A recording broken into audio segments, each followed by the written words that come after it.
কে চাকরি গেল সেনাপ্রধান ওয়াকারের, ট্রাইব্যুনালে বিচারের মুখোমুখি ডক্টর ইউনূস। স্পেশাল ট্রাইব্যুনাল করে উনাকে আইনের আওতায় আনা উচিত। যদি এটা তদন্ত না হয়, দেখা যাবে যে ভবিষ্যতেও কিন্তু শাসনকর্তারা যারা ক্ষমতায় আসবেন তারা কিন্তু পার পেয়ে যাবেন। সাধারণত যে কোনো সরকার যখন বিদায় নেয় তখন মানুষের মনে একটু হলেও মায়া কাজ করে, একটু দাগ কাটে, একটু স্মৃতি কাতরতা থাকে। কিন্তু ইউনূস সরকার যখন ক্ষমতা ছাড়লো তখন দেশের কোনো মানুষ তাদের জন্য এক ফোঁটা চোখের পানিও ফেললো না।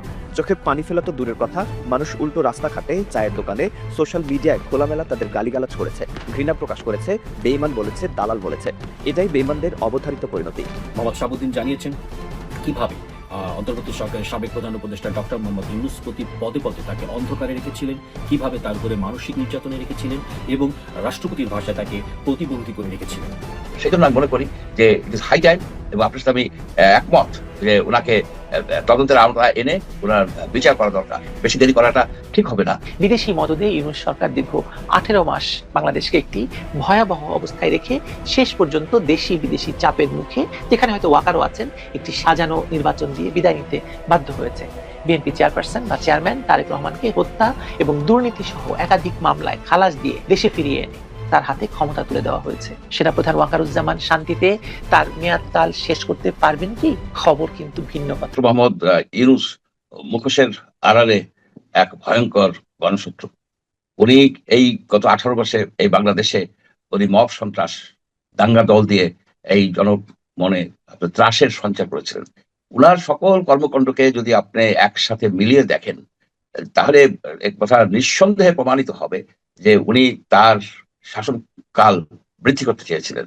আমি আপনাকে একটা মানে মন্তব্য পড়ে শোনাতে পারি যে মেজর হাফিজউদ্দিন, মুক্তিযোদ্ধা মন্ত্রী এবং বিএনপির স্থায়ী কমিটির সদস্য, উনি বলেছেন এই জাস্ট 3 দিন আগে, গণভোটে রাজি না হলে নির্বাচন দিত না, তাই বাধ্য হয়েছি।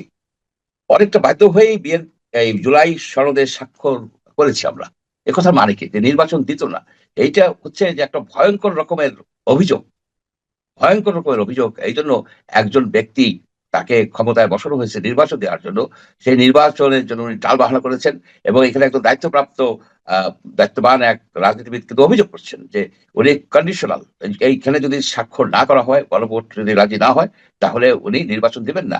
এটাকে বলা যায় হাই ক্রাইম, ট্রিজন। জাতির সাথে উনি বিশ্বাসঘাতকতা করেছেন। ওনার বিরুদ্ধে স্পেশাল ট্রাইব্যুনাল করা উচিত। স্পেশাল ট্রাইব্যুনাল করে উনাকে আইনের আওতায় আনা উচিত। এছাড়া এখানে উনি যেসব দায় মুক্তি নিয়েছেন, উনি কনভিক্টেড অপরাধী ছিলেন শ্রম আইনে, সেখানে দায় মুক্তি নিয়েছেন। ওনার নিজস্ব যেসব প্রতিষ্ঠানের আপনার বহু রকমের সুযোগ সুবিধা দিয়েছেন, ট্যাক্স মওকুফ করেছেন, অ্যাডভান্স আগামী 5 বছরের ট্যাক্স মওকুফ করেছেন।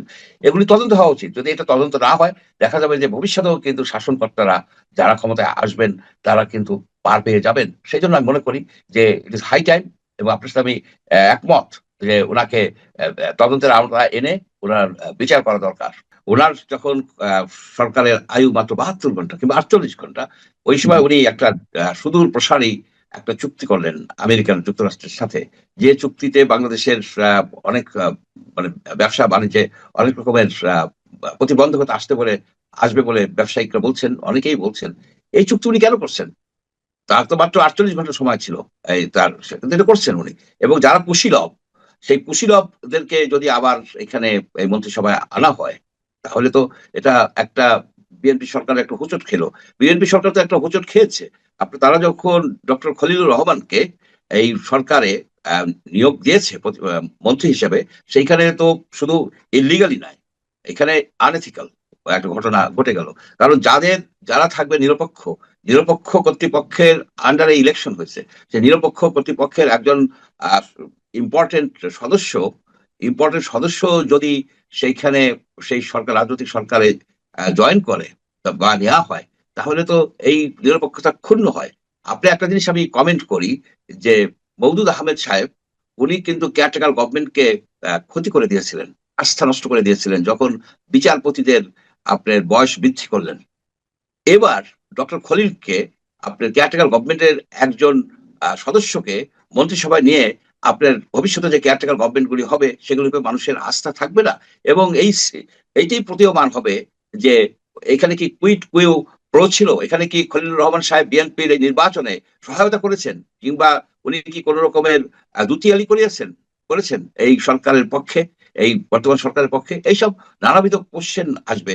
ওনাকে কোন যুক্তিতে নেওয়া হলো? ওনার থেকে কি কোন রকমের ভালো কিংবা অভিজ্ঞ কূটনীতিবিদ বাংলাদেশে ছিল না? ছিল। ওনার তো অনেক কন্ট্রোভার্সি আছে। সেটা হলো অন্য একটা চ্যাপ্টার বিষয়। কিন্তু এইখানে হচ্ছে কেয়ারটেকার গভর্নমেন্টের বা ইন্টারিম গভর্নমেন্টের নিরপেক্ষ গভর্নমেন্টের সদস্য হয়ে উনি কোন যুক্তিতে কিভাবে উনি রাজনৈতিক দলে রাজনৈতিক একটা সরকারে জয়েন করতে পারেন? এই প্রশ্ন থেকে যাবে। এই প্রশ্ন আমি কেন, এই প্রশ্ন অনেকেই করবেন। এখানে দেশি বিদেশি নানা শক্তি সক্রিয় ছিল এবং এখানে মানুষের যে বিভিন্ন লোক উনি কিন্তু জড়ো করেছিলেন দেশের বাইরে থেকে। আপনার অনেকগুলি বিদেশি নাগরিক বাংলাদেশি কিন্তু বিদেশে নাগরিকত্ব গ্রহণ করেছেন। সেই ধরনের বেশ কিছু লোককে উনি জড়ো করেছিলেন এবং একটা প্রক্রিয়া করেছিলেন, যে প্রক্রিয়ার মাধ্যমে ওনার শাসনকালটাকে দীর্ঘায়িত করা যায়। ওনার শাসনকালকে দীর্ঘায়িত করা মানে হচ্ছে ওই সব লোকজনেরও শাসন ক্ষমতা কাল বৃদ্ধি করা। এই জন্যই কিন্তু আপনি যদি তাকান দেখবেন যে এই 2024 সালের 29শে আগস্ট তারিখে যে অধ্যাপক আলী রিয়াজ সাহেব সিজিএস নামক প্রতিষ্ঠানের একটা সেমিনারে বলেছিলেন যে সংবিধান পুনর্লিখন করতে হবে, রিরাইট করতে হবে। আমি তো আপনি জানেন হয়তো আমি সেই সময় সিজিএস এর চেয়ারম্যান ছিলাম। আমি কিন্তু এইসব দেখে আমি ওই সময় আপনার পদত্যাগ করে এসেছি। আমি তখন বলেছিলাম বাংলা ভিশনের একটা ইন্টারভিউতে যে এটার একটা সুদূর প্রসারী একটা ষড়যন্ত্র। এই কনস্টিটিউশন নতুন করে লেখার মাধ্যমে এরা 4-5 এমনকি 8 বছর পর্যন্ত ক্ষমতায় থাকতে চায়। সেই প্রক্রিয়াটারই বাস্তবায়নের জন্যই কিন্তু আজকে এই যে সংবিধান সংস্কার পরিষদ নামক একটা একটা কমিটি, একটা কাউন্সিল তৈরি করার উদ্যোগ নেওয়া হয়েছে। এখানে যে বিএনপি তাদের প্রথমেই বলা উচিত ছিল যে আমরা একটা সাইন করবো না। যাই হোক, বিএনপি এটা বলার সুযোগ পায় নাই বা সাহস পায় নাই, যেটা মেজর হাফিজউদ্দিন সাহেবের কথা থেকে প্রতীয়মান হয় যে তারা হলে তাহলে নির্বাচন বাতিল করে দিত। সেই জন্য তারা ওটাকে একটাই করছে। আর একটা বিষয় হচ্ছে বিএনপি ডক্টর মোহাম্মদ ইউনূস এবং তার যে এইসব সহকর্মীদেরকে বিরাট একটা মামলা থেকে বাঁচিয়ে দিয়েছেন। যদি না ভোট পাস হতো তাহলে তারা সংবিধানের, যেটা আপনার প্রোগ্রামে আগেও বলেছি, 7 ক এবং খ ধারায় অভিযুক্ত হতেন। সেই অভিযুক্ত এখন হবেন না, যেহেতু ভোট পাস হয়েছে। এখানে এই ষড়যন্ত্র যে দীর্ঘস্থায়ী একটা ষড়যন্ত্রের মাধ্যমে এই একটা অনির্বাচিত সরকার বহুদিন তাদের ক্ষমতায় থাকার যে একটা পরিকল্পনা করেছিল, সেই পরিকল্পনারই কিন্তু অংশ আপনি দেখছেন এইখানে। তারপরেও কিন্তু এটা ফেল হয়েছে, এটা পাস, তারা এটাকে সফল হতে পারেন নাই। একটা নির্বাচিত সরকার আপনার গঠিত হয়ে গেছে, আশা করি এটা সুন্দরভাবে চলবে বলে আমরা আশা করি। গঠিত হয়ে গেছে, কিন্তু বিভেদের বীজ এরা রোপণ করে গেছে। যে আলী রিয়াজ যে বিভেদের বিষবৃক্ষ রোপণ করছে তার আমাদের খেসারত দিতে হবে বহু যুগ ধরে। এবং আপনার তাদের যত অ্যাপয়েন্টমেন্ট ছিল তাদেরকে ক্যান্সেল করা উচিত। যেমন আপনি যেমন বিডার যে চেয়ারম্যান, তাকে দেখলাম একটা মিটিং এ জয়েন করছে 3rd টার্মিনাল নিয়ে, তাকে বাতিল দেওয়া উচিত। এবং যারা এই সময়কালে প্রভূত অর্থ উপার্জন করেছে, এমনকি অভিযোগ আছে আপনার যে এই জ্বালানি প্রতিমন্ত্রী নসরুল হামিদ বিপুকে এই রিজওয়ানা হাসানের অফিসিয়াল গাড়িতে করে পরিবারের সীমান্তে গত বছরের নভেম্বরে পৌঁছে দেওয়া হয়েছে। তার সম্পত্তি তারা এখানে রক্ষা করেন। এ ধরনের অভিযোগ আমি নাম ধরে বললাম এই কারণে, এগুলি ব্যাপকভাবে পত্র পত্রিকায় জনমনে এই আলোচনা হয়। এটাকে তদন্ত করা উচিত। তদন্ত করে যদি দেখা যায়, এবং এরা কিন্তু আরেকটা জিনিস দেখেন, আমরা অনেকবার বলেছি যে এইসব অ্যাডভাইজারদের সম্পদের হিসেব দেওয়া উচিত। তারা সম্পদের কি হিসেব দিয়েছেন? তারা কি তাদের ট্যাক্স রিটার্ন, যে তারা ট্যাক্স দেন, সেই ট্যাক্স রিটার্ন কি তারা প্রকাশ করেছেন? করেন নাই। আপনি দেখেন এই যে ফয়েজ সাহেব বলে এক লোক পালিয়ে গেল, রাইট? সে কোন দেশের নাগরিক ছিল? সে নেদারল্যান্ডের নাগরিক ছিল নিঃসন্দেহে। সে নেদারল্যান্ডে গেছে চলে। যদি নেদারল্যান্ডের নাগরিক না থাকে, সে কোথায় ভিসা পেল? কিভাবে ভিসা পেল? তার তো ছিল গভর্নমেন্ট পাসপোর্ট। এনিওয়ে, সে যখন নেদারল্যান্ডের নাগরিক হিসাবে এইখানে সে যেসব কর্মকাণ্ড করছে, সে ফৌজদারি অপরাধ করছে। বাংলাদেশে সে ফৌজদারি অপরাধ করছে। তার যতগুলি আদেশ নির্দেশ, সেগুলি তো আসলে বেআইনি। তার নামে মামলা হওয়া উচিত এবং তাকে ইন্টারপোলের মাধ্যমে ধরে আনা উচিত। কারণ এইসব লোকজন আইন ভঙ্গ করে। 2024 সালের জুলাই আগস্টে বাংলাদেশের রাজপথে যে সন্ত্রাসী ঘটনা ঘটেছিল তা থামাতে সেনাবাহিনী রাজি না হওয়ায় আওয়ামী লীগ সরকারের পতন ঘটে। সেদিন থেকেই প্রচলিত কথা হচ্ছে যে বাংলাদেশে একটি সামরিক কূ হয়েছে, তবে বেসামরিক ব্যক্তিত্ব ডক্টর মোহাম্মদ ইউনূসকে সামনে রেখে। ক্ষমতা দখলের আগেই সেনাপ্রধান জেনারেল ওয়াকারুজ্জামান জাতির উদ্দেশ্যে বলেছিলেন তার উপর ভরসা রাখতে। বিদেশি মদদে ইউনূস সরকার দীর্ঘ 18 মাস বাংলাদেশকে একটি ভয়াবহ অবস্থায় রেখে শেষ পর্যন্ত দেশি বিদেশি চাপের মুখে, যেখানে হয়তো ওয়াকারও আছেন, একটি সাজানো নির্বাচন দিয়ে বিদায় নিতে বাধ্য হয়েছে। বিএনপি চেয়ারপারসন বা চেয়ারম্যান তারেক রহমানকে হত্যা এবং দুর্নীতি সহ একাধিক মামলায় খালাস দিয়ে দেশে ফিরিয়ে এনে তার হাতে ক্ষমতা তুলে দেওয়া হয়েছে। সেনাপ্রধান ওয়াকারুজ্জামান শান্তিতে তার মেয়াদকাল শেষ করতে পারবেন কি? খবর কিন্তু ভিন্ন কথা বলছে। নতুন সরকার গঠনের অব্যবহিত পরেই প্রশাসনের শীর্ষ পদগুলোতে যে বড় ধরনের রদবদল শুরু হয়েছে তা শুধু রুটিন মাফিক প্রশাসনিক কাজ নয়, বরং এই যে ক্ষমতা, এই ক্ষমতাকে নিরঙ্কুশ করার একটি কিউরেটিং প্রক্রিয়া। পুলিশের মহাপরিদর্শক বা আইজিপি পদ থেকে বাহারুল আলমকে সরিয়ে দেওয়ার সিদ্ধান্ত এবং তাকে ঘিরে সৃষ্ট বিতর্ক প্রশাসনের অন্দরে অস্থিরতার স্পষ্ট ইঙ্গিত দিচ্ছে। স্বরাষ্ট্র মন্ত্রণালয় ও পুলিশের একাধিক সূত্র নিশ্চিত করেছে যে বাহারুল আলমের বিদায় ঘণ্টা আসলে বেজে গেছে। বিদায় লগ্নে কর্মীদের বা সহকর্মীদের উদ্দেশ্যে চার্লস ডিকেন্সের বিখ্যাত উক্তি উদ্ধৃত করে বাহারুল আলম যে বার্তা দিয়েছেন সেটি এরকম যে এটি ছিল শ্রেষ্ঠ সময়, এটি ছিল সবচেয়ে খারাপ সময়।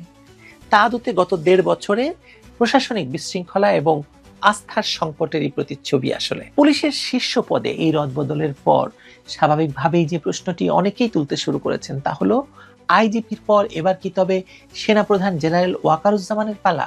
বিএনপি সরকারের ভেতরে এবং বাইরে দলটির নীতি নির্ধারণী মহলে জোর গুঞ্জন চলছে যে বর্তমান সেনাপ্রধানকে তার মেয়াদ শেষ হওয়ার আগেই অব্যাহতি দেওয়া হতে পারে। জেনারেল ওয়াকারুজ্জামানের নিয়োগ হয়েছিল আওয়ামী লীগ সরকারের সময়ে, যা বর্তমান ক্ষমতাসীনদের কাছে অস্বস্তির কারণ। বিএনপি পন্থী রাজনৈতিক এবং সুশীল সমাজের একটি অংশ বা বড় অংশ মনে করে যে যদিও আগস্টে বা 5ই আগস্টে আওয়ামী লীগকে ক্ষমতাচ্যুত করায় ওয়াকারুজ্জামানের ভূমিকা ছিল উজ্জ্বল, তবুও তার উপর জামায়াত বা আওয়ামী লীগের প্রচ্ছন্ন প্রভাব থাকতে পারে। নিরাপত্তা বিশ্লেষকদের অনেকেই বলছেন যে সেনাপ্রধানের পদ পরিবর্তন কেবল একজন ব্যক্তির পদ পরিবর্তন নয়, এটি দেশের সামরিক নীতি এবং নিরাপত্তা ব্যবস্থায় বড় ধরনের প্রভাব ফেলতে পারে।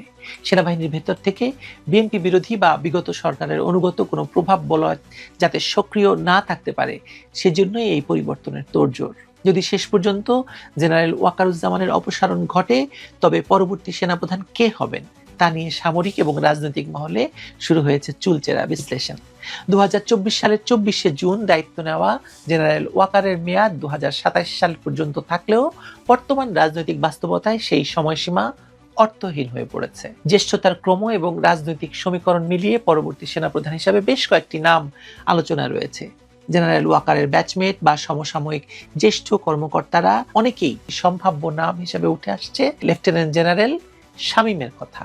তালিকার পরবর্তী নামগুলো মূলত কনিষ্ঠ কর্মকর্তাদের, যারা আওয়ামী লীগ সরকারের পতনের পর দ্রুত পদোন্নতি পেয়েছেন। এদের মধ্যে লেফটেন্যান্ট জেনারেল কামরুল হাসান এবং বর্তমান কোয়ার্টার মাস্টার জেনারেল বা কিউএমজি জেনারেল ফয়জুর রহমানের নাম বিশেষভাবে আলোচিত হচ্ছে। এছাড়াও লেফটেন্যান্ট জেনারেল মাইনুর রহমানের নাম বা মইনুর রহমানের নামও শোনা যাচ্ছে। সেনাপ্রধানের বিদায়ের এই গুঞ্জনের পেছনে কেবল বর্তমান সরকারের ইচ্ছা নয়, বরং বিগত অন্তর্বর্তীকালীন সরকারের বা ইউনূস সরকারের সময়কালের কিছু স্পর্শকাতর ভূ রাজনৈতিক এবং অভ্যন্তরীণ দ্বন্দ্বের ইতিহাসও জড়িত। গত 18 মাসে ডক্টর মোহাম্মদ ইউনূস এবং সেনাপ্রধানের মধ্যকার সম্পর্ক নিয়ে গণমাধ্যমেই যা প্রচার হয়েছে, পর্দার আড়ালের ঘটনা ছিল তার সম্পূর্ণ বিপরীত। তথাকথিত অনুসন্ধানী সাংবাদিকতা যা প্রকাশ করতে ব্যর্থ হয়েছে তা হলো নির্বাচন এবং রোহিঙ্গা ইস্যুতে মানবিক করিডোর স্থাপন নিয়ে সেনাপ্রধান এবং প্রধান উপদেষ্টার মধ্যে তীব্র মতদ্বৈধতা ছিল। তা তুঙ্গে উঠে যায় যখন সেনাপ্রধানের মাথার উপর একজন নিরাপত্তা উপদেষ্টাকে বসানো হয় যিনি মার্কিন নাগরিক। জেনারেল ওয়াকার রোহিঙ্গা প্রত্যাবর্ষণের আগে কোনো করিডোর স্থাপনে রাজি হননি এবং দ্রুত নির্বাচনের পক্ষে অনড় অবস্থান নিয়েছিলেন। এই দ্বান্দ্বিক পরিস্থিতির চূড়ান্ত রূপ দেখা গিয়েছিল যখন প্রধান উপদেষ্টা কৌশলে সেনাপ্রধানকে সরিয়ে দেওয়ার উদ্যোগ নিয়েছিলেন। প্রিন্সিপাল স্টাফ অফিসার বা পিএসও এসএম কামরুল হাসানকে ব্যবহার করে 3 বাহিনীর প্রধানদের চাকরিচ্যুতির বিজ্ঞাপন পর্যন্ত প্রস্তুত করা হয়েছিল বলে জানা যায়। কিন্তু ক্যান্টনমেন্টের তীব্র প্রতিক্রিয়া এবং সেনাপ্রধানের দৃঢ় অবস্থানের কারণে সেই অ্যাডমিনিস্ট্রেটিভ কু বা প্রশাসনিক অভ্যুত্থান ব্যর্থ হয়। জেনারেল ওয়াকার স্পষ্ট জানিয়ে দিয়েছিলেন তিনি সৈনিক হিসাবে সংবিধান এবং সার্বভৌমত্বের শপথ ভঙ্গ করবেন না এবং কোনো বিদেশি এজেন্ডা বাস্তবায়নে দেশের স্বার্থ জলাঞ্জলি দেবেন না। অথচ ভাগ্যের নির্মম পরিহাস এই যে সেনাপ্রধানের কারণে ইউনূস নির্বাচন দিতে বাধ্য হলো, তারেক রহমানকে ফেরানো গেল এবং বিএনপি ক্ষমতায় আসার সুযোগ পেল, তারেক রহমান প্রধানমন্ত্রী হলো, আজ সেই বিএনপি সরকারের আমলেই সেনাপ্রধান ওয়াকারুজ্জামানের পদ অনিশ্চয়তার মুখে পড়েছে। জেনারেল ওয়াকার হয়তো এক ডু অর ডাই পরিস্থিতির মধ্য দিয়ে দেশকে নির্বাচনের পথে নিয়ে এসেছেন, বিদেশি করিডোর এবং দীর্ঘমেয়াদী অনির্বাচিত শাসনের ব্লুপ্রিন্ট নস্যাৎ করে দিয়েছেন। কিন্তু রাজনীতিতে বাবাজি কৃতজ্ঞতার কোনো স্থান নেই। আজ যখন নতুন সরকার তার নিজস্ব নিরাপত্তা বলয় তৈরি করতে চাইছে, তখন ওয়াকারুজ্জামানের অতীত অবদান নয়, বরং তার নিয়োগকাল, কে তাকে নিয়োগ দিয়েছে, কার আমলে তিনি নিয়োগ পেয়েছেন, এবং তার বিরুদ্ধে কথিত রাজনৈতিক ত্যাগ, অর্থাৎ তিনি জামাতের মানে আমিরের ঘনিষ্ঠ বা তিনি জামায়াতপন্থী সেনাপ্রধান, এই ত্যাগই মুখ্য হয়ে দাঁড়িয়েছে। সেনাপ্রধানের সম্ভাব্য বিদায় হবে একটি গভীর রাজনৈতিক এবং কৌশলগত সিদ্ধান্ত। ওয়াকারুজ্জামান কি তার মেয়াদ